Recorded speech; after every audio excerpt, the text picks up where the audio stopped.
Stephen A. Williams, president and founder of the creditrepairshop.com. This is part 2 in my series, A Pound of Flesh, the criminalization of private debt. So now let's jump right into it. This is straight from the ACLU, and in their original article, it stated how debt collectors are using the courts to get debtors arrested or put in jail. So now here we go. Part 2, the role of civil court judges. State court judges have the power to order the debtor's employer to garnish the wages and authorize a sheriff to seize the debtor's property. In more than 30 states, judges, including district court, civil judges, small claims court judges, clerk magistrates, and justices of the peace are allowed to issue arrest warrants for failure to appear at post-judgment proceedings or for failure to provide information about finances.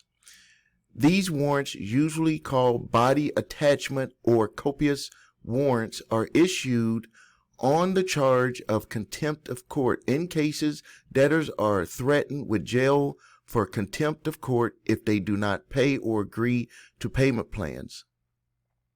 Once arrested, debtors may languish in jail for days until they can arrange to pay the bail. In some cases, people were jailed for as long as 2 weeks. Judges sometimes set bail at the exact amount of the judgment, and the bail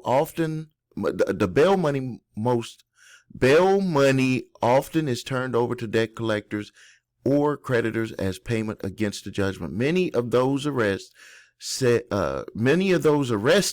said they had no idea a warrant had been issued for their arrest. They learned of the warrant only when police pulled them over for a broken tail light or traffic violation, and the warrant showed up in the computer records. Some were arrested at home in the middle of the night or at their workplace. In some cases, people were arrested when police officers came to their home because of an incident involving another family member, or when they witnessed a crime and the police discovered the warrant after obtaining their identifying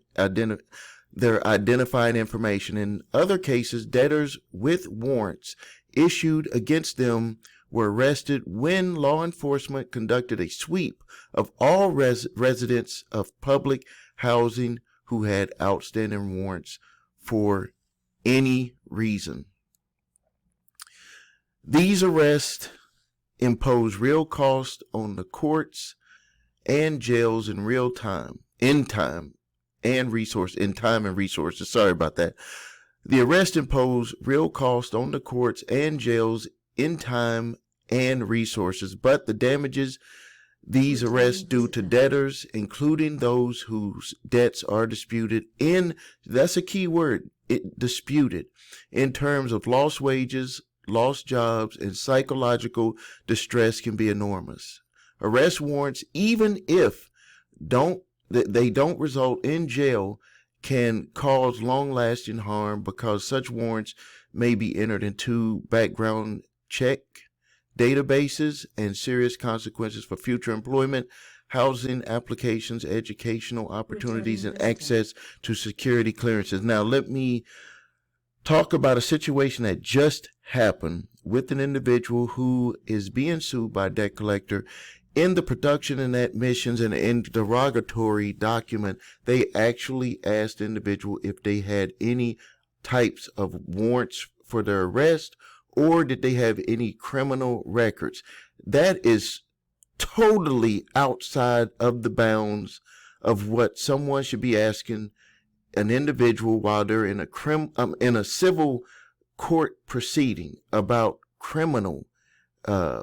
potential criminal issues or past criminal court issues.